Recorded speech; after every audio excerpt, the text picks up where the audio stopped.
سلام علیکم داملای شیرین سخن. من یک چیز را پرسیدنیم.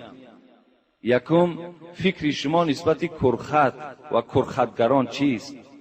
التماس جوابش را همین روز گردان، با احترامی که از مخلصان دائمی شما. من در باب همین کرخط باره با شما گفته بودم که راستی بار خود همین نام پسند نیست. کرخط چی معنی دارد خودش؟ از این خاطر هر یک چیزی که شما گم میکنید به همون ذاتی که خودش یابنده است، به همون ذات مراجعت کنید، بهترین صورتش همین می شود که پروردگارا آن مالی که من از دست دادم تو میدانی در کجاست، در دست کیست. خدای مهربان همون مالی مرا پس بگردان.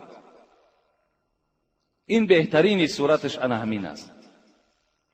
من از حساب این مسئله هایی که برای شما گپ میزنم باور کنین در چندین جا ما را سرزنش میکنن که شما آن عرف و آن عادت هایی که پیشینیان داشتن همه او را انکار میکنید، بیکار میکنید.